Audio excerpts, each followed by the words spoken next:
here, Smoke Debate, with a very quick, well, I say quick video.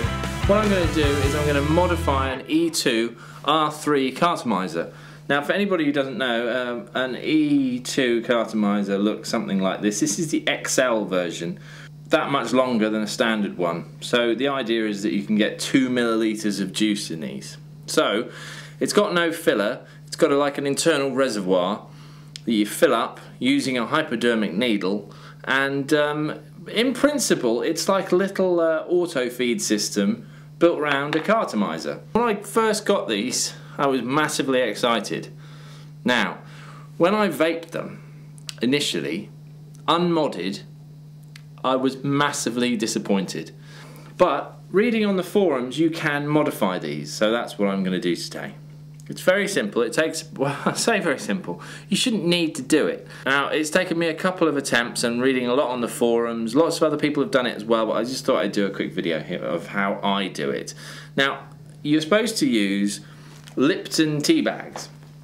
Now, that is the closest I could get to it, which is a Lipton fruity tea bag. You know, as long as it's an absorbent material and it's very thin, I think it might work. So, and I've done this a couple of times in the past to these E2s, and it works very, very well. Right, so what you do is, what I do is I take a tea bag and I just cut along here, then I empty out all the tea goodness into here. Now, a lot of people I know who have done this mod before actually wash their tea bags and then dry them, but you know, life's too short. I'm just gonna, it doesn't smell that much anyway. Anyway, what flavour is this? This is Moroccan infusion, so a bit of cinnamon and a bit of clove. You know, I like cinnamon and clove. I just fold it in half like that and then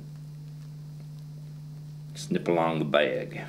What I'm looking to do is basically make 2 strips of material which can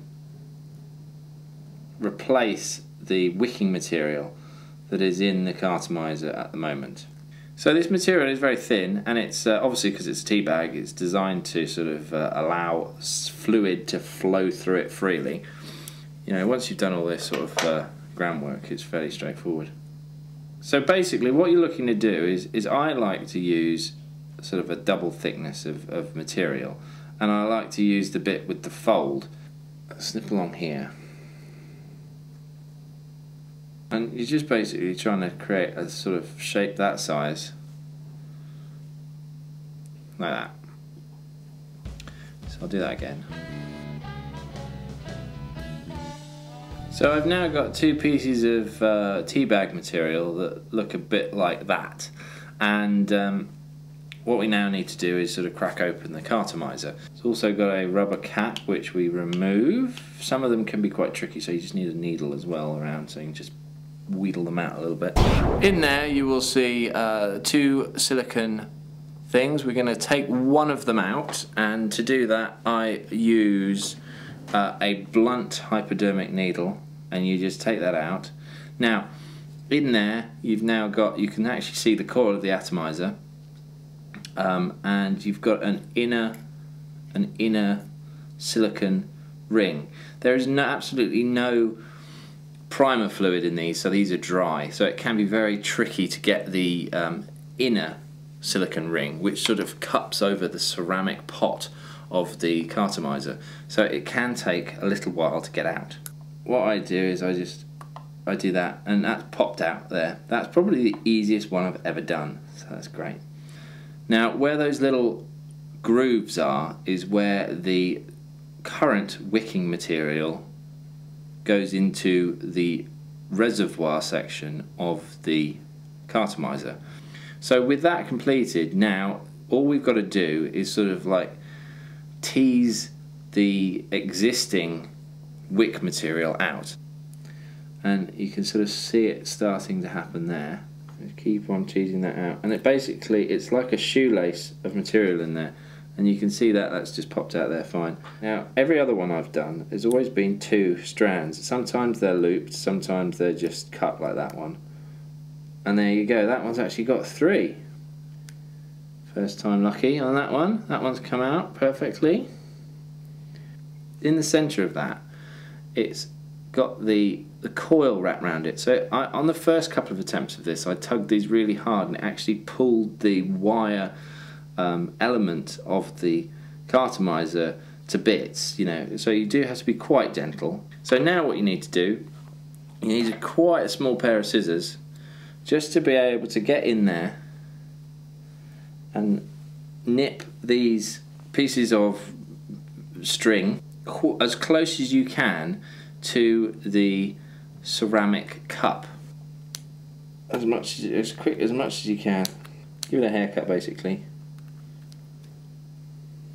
Right, so you've snipped off the wick from the cartomizer. You've now got two sort of fluffy ended bits, and I've poked those back into the barrel of the cartomizer between the metal bit of the cartomizer itself and the ceramic pot. So those are sort of stuffed very roughly into the edges there. Now you're going to take your tea bag material. This is why it's called a tea bag mod. Just give it a quick blow, because there can be some little bits of wick that from its haircut it's just got little bits of fluff in there. So I just give it a quick blowout as well. Now this is why I only do 2 folds of this stuff, because it has to be very thin. This is going to go in between the ceramic pot and the metal, and I put mine so they're actually in contact with the fluffy bits of the old wick. So what I do is I sort of hold that there and then push it against the outer wall of the cartomizer and then drop it.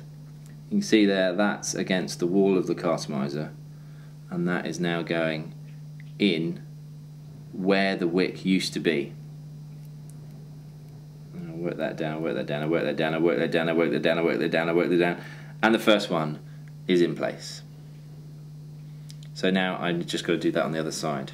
So basically all you're doing is you're replacing this horrible cheap stringy stuff with material that is actually designed to allow liquid to flow through it. If you have a closer look, you can see that those 2 tea bag sections are now the wicking device that go to about there in the cartomizer. So I've got my trusty Chinese e-liquid here. It's a Marlborough flavour at 24 milligrams. And I get my blunt hypodermic needle and I administer approximately 2 milliliters of e-liquid. So now filling can be done now just by poking the hypodermic needle in between the ceramic pot and the metal of the cartomizer. What I do is I keep a little tiny bit left over, I don't know, just a drop, just actually on the coil itself. It sort of helps the wicking. Then with your silicone plug that you took out first of all, is I put it in, thanks to Shifty on the UK Vapors Forum, I put it in the wrong way round, so flat end down, and then I just poke that down with again the blunt hypodermic. So with that silicone plug in there, it will not leak, and then I just put the end cap, the rubber cap, back on, and it's ready to vape. Now, what I have discovered in vaping these potentially brilliant devices is that they tend to like lower voltage. If I ran them anything over a Titan battery, that I got a horrible burnt plastic, rubber, cardboard taste. Really nice flavour, really nice vapour. If you've bought some and you want to get more out of them, I'd suggest you do this mod. Give it a go, have a little play, and see if it works for you. If only they came out like that from the factory. I've been Smoke to Vape, you've been fantastic. If you have been, thanks for watching.